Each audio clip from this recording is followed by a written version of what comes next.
O narcisista, se você for caindo no jogo dele, acontece que você adoece. E ele guarda um momento ali que, se você vai alimentando aquilo, ele vai caminhando quase para uma perversidade.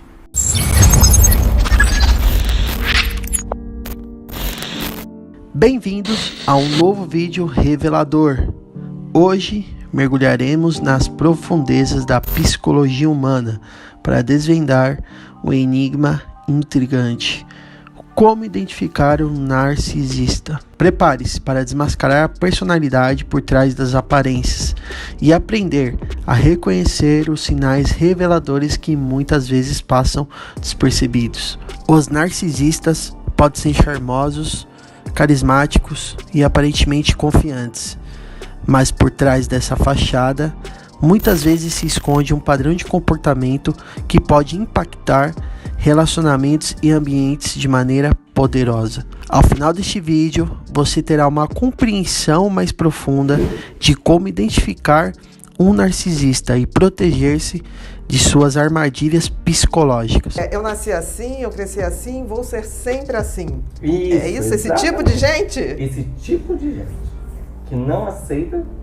que a gente fale. Olha, eu acho que esse tipo de gente... Olha, é muito ruim lidar com pessoas assim, porque assim, são aquelas pessoas que não aceitam críticas, né? Em geral, pessoas que acham que elas são imutáveis, que elas estão aqui para que os outros se adaptem a ela e não ela se adapte aos outros. Então é quase dizer que Síndrome de Gabriela seria uma mistura de um pouco de narcisismo, um pouco de perfeccionismo, né, de não mudar, e um pouquinho também de uma vaidade ou um excesso de medo de crítica. Não aceita crítica, né? Não aceita crítica. Em geral é isso, né? Porque assim, você se relaciona com uma pessoa e aí você fala com todo carinho: puxa, é tão chato às vezes quando você faz isso, falar da nossa relação, sei lá, em público, quando estão os amigos jantando, que por sinal isso é uma coisa horrorosa, né? Porque tem umas pessoas que resolvem transformar reuniões de amigos para fazer uma DR que não é feita em casa. Então eu noto assim, são pessoas muito difíceis de convivência, são pessoas que se acham cheias de razões e certezas. É porque ela se sente magoada, né? A pessoa interpreta uma crítica construtiva. Eu acho que qualquer crítica só vale se for construtiva. Se você não tem uma coisa para propor, você não pode falar para a pessoa. Você só pode criticar se você fala: olha, eu vou te dar um toque, faz assim, tenta dessa maneira. Eu acho que são pessoas muito difíceis para amizade e para qualquer relação afetiva, uma relação de mais convívio, porque são pessoas que acham realmente que elas não têm que mudar. Eu acho que, em geral, é um pouco um traço de personalidade, né? E que são as pessoas mais difíceis de mudar, né? Quando a gente vê assim, transtorno de personalidade, é muito mais difícil de tratar do que, por exemplo, um transtorno depressivo ou um transtorno de ansiedade, porque quando a gente fala transtorno de personalidade, a gente está falando, antes de ser uma doença ou um transtorno, é uma maneira da pessoa ser. Elas sabem às vezes que estão erradas, elas sabem, mas elas predispõem assim: se gostar de mim vai ter que ser assim. Como se fosse assim, amor incondicional. Se você me ama, você tem que amar todos os meus defeitos. Isso não é verdade. Até porque a gente está aqui, eu acredito muito nisso, para evoluir. A gente não está aqui para ser satisfeito e para ser paparicado o tempo todo. E eu costumo dizer que certos toques, assim, de dar, só quem é amigo. Porque assim, a gente só ouve aquilo que vem com uma nutrição de afeto. Acabam se envolvendo e buscando pessoas que se adaptem a essa característica. Então, tipo assim, eu sou assim, eu não vou mudar. Então ela já busca pessoas com uma submissão a isso. Aquelas pessoas que imploram um afeto. Então, com essas pessoas, pode até que dê certo. O que nunca vai dar certo é que essas pessoas nunca vão evoluir. Ela passa nessa vida sem cumprir a única função básica que a existência humana tem: a gente evoluir e transcender. Então é como se jogasse fora uma vida. Eu tenho pena dessas pessoas. O objetivo da vida é sermos pessoas melhores, né? E não tem ninguém que não tenha algo para mudar, não tem ninguém que tenha algo para melhorar. Até a véspera da gente morrer, ou até uma hora antes da gente morrer, a gente pode ainda se arrepender, deixar uma palavra de afeto para alguém. E isso é uma coisa de estudos mesmo. A pessoa que está prestes a morrer, as horas que antecedem a morte, se ela está viva, é que ela tem mais necessidade de falar coisas que ela não disse, dizer coisas para pessoas afetuosas, pedir perdão por algumas coisas e lembrar de momentos felizes. Então, tipo assim, se a pessoa parte do princípio que ela não erra nunca, nem nesse momento ela vai ter essa generosidade, essa grandiosidade de no finalzinho ainda estar mudando alguma coisa. Narcisista existe em qualquer lugar, não é só na relação afetiva. Existe na família, existe no amigo, numa relação profissional. No trabalho, exatamente. Mas vamos primeiro botar uma coisa. O narcisista, ele é um transtorno de personalidade. O que significa isso? Antes de ser uma doença, é um jeito da pessoa ser, é uma maneira da pessoa ver o mundo e se comportar no mundo. O narcisista é uma personalidade em que ele quer aplauso. Ele veio ao mundo para ser aplaudido, reconhecido por sua grandiosidade, e ele acha que tem direito a tudo de bom que a vida puder dar. O que acontece com o narcisista é que ele não se relaciona, ele tem relações muito vazias, muito rasas, porque ele não troca afeto.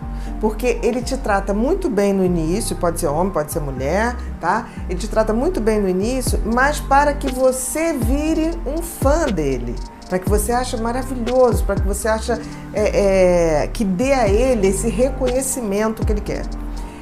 Ele sempre vai ter muita inveja dos outros, porque o narcisista, ele realmente acha que se você tem uma coisa boa, ele quer aquilo para ele, para fortalecer. Ele acha que merece ser melhor que você. Então, quando você tem algo, ele nunca vê, tipo assim, pô, coisa bacana, meu amigo conquistou isso. Ele fala assim, bom, ele conquistou, aquilo era para mim. Se ele não tivesse conquistado, aquilo me pertencia. Porque, na realidade, ele não tem... Se essa pessoa que falou que seu parceiro é narcisista, essa pessoa vive uma solidão.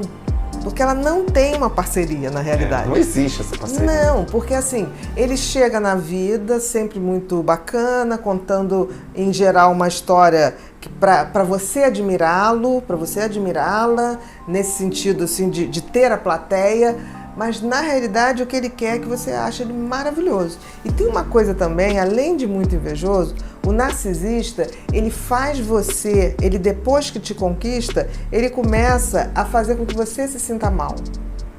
Nada teu é tão bom, nenhum amigo teu é tão maravilhoso. Por quê? Porque ele quer que você veja que só ele é fonte da sua felicidade, que você não pode ser feliz sem ele. Então, ele é muito natural que ele vai acabando minando a sua autoestima. Ele se aproxima da pessoa porque acha aquela pessoa luminosa e ele quer aquela luz. É uma vampirização. O narcisista é um grande vampiro. Ele está ali porque ele quer aquela luz que você tem, mas ele quer aquela luz iluminando ele. É uma das grandes personalidades que estabelece uma relação tóxica. Porque ele precisa que você fique mal para ele cada vez ficar melhor. Então, assim, não há uma afetividade. É uma coisa muito rasa. Se você for se relacionar com um narcisista, por exemplo, um amigo narcisista, ele só fala dele. O quanto ele é maravilhoso, as coisas que ele fez. Se você vai desabafar alguma coisa, ele não ouve. Não, ele não ouve. Ou então ele fala assim, não, mas isso aí que passou é uma fichinha. Eu já tive isso. É uma competição, sempre pelo holofote. Na relação com o narcisista, você vai ser o holofote. Então você vai pegar a sua luz e vai botar para ele brilhar, vai virar para ele brilhar. Além de ser muito invejoso, o narcisista, ele tem uma coisa, ele trai muito. Por que ele trai? É como se ele precisasse de uma reserva de holofotes. Então, por exemplo, ele tá bem com você, ele te conquistou. Aí ele fica assim, bom, essa eu já conquistei, esse eu já conquistei. Aí eu vou botar meus tentáculos para outro, porque é como se fosse um buraco que ele precisa o tempo todo que as pessoas reafirmem que ele é maravilhoso, que ele é fantástico. Ele tá buscando fãs, ele não tá buscando uma relação de troca, né? Ele tá buscando aquele aplauso que vem. E com isso, o que acontece? Quando você não dá isso, né, ele vai trair dando ou não dando. Você pode dar tudo para o narcisista que ele vai trair. Porque ele vai querer essa reserva de aplausos, ele vai querer essa reserva de brilho para ele. O narcisista, se você for caindo no jogo dele, acontece que você adoece. Porque você vai se sentindo uma coisa inútil. E ele guarda um momento ali que, se você vai alimentando aquilo, ele vai caminhando quase para uma perversidade. No sentido assim de você ter que se anular totalmente para que ele tenha razão. Então, por exemplo, o narcisista, ele nunca fala assim, a relação acabou porque a gente não estava se dando bem. Ele vai dizer, não, acabou porque ela fazia isso.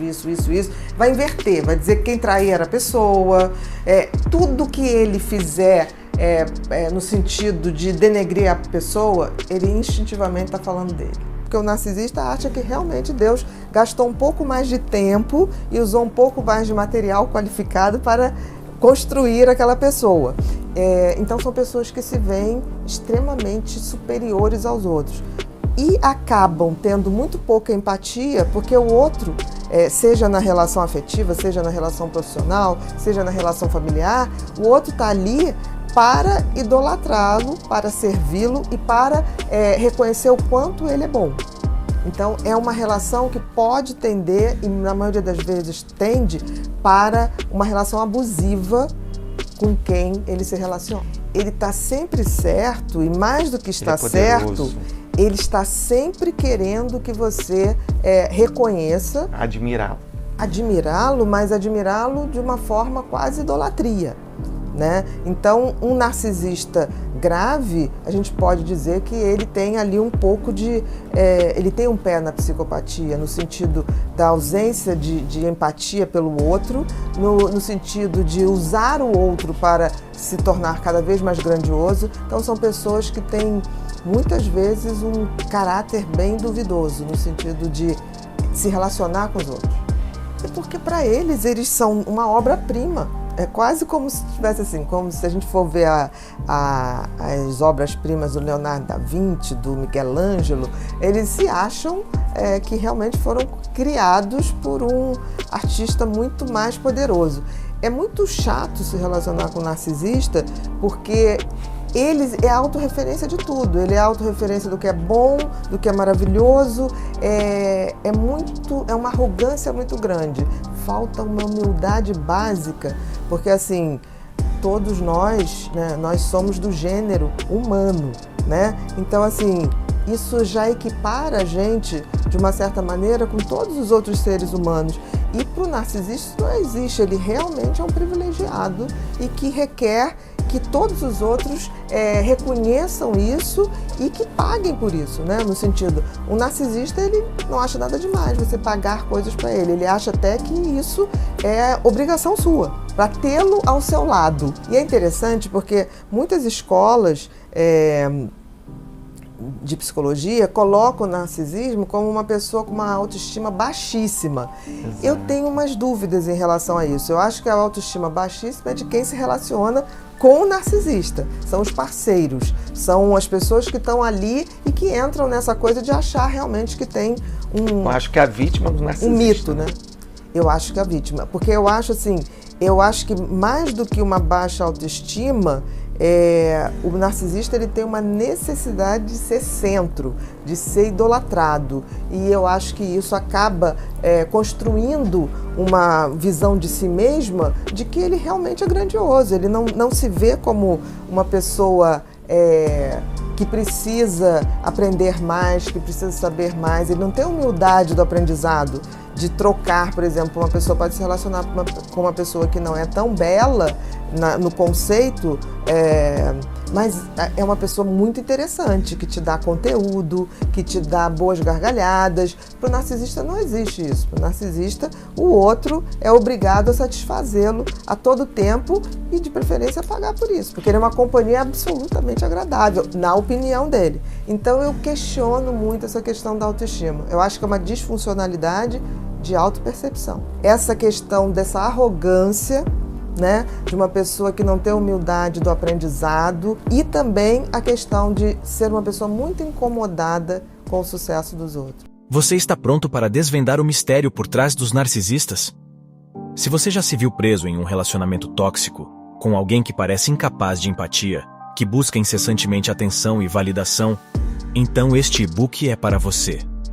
Não permita que os narcisistas continuem a tirar vantagem da sua bondade e compaixão. Este e-book lhe dará as ferramentas necessárias para detectar essas personalidades tóxicas antes que seja tarde demais. Agarre seu exemplar agora e comece a proteger sua paz de espírito. Clique no primeiro link da descrição.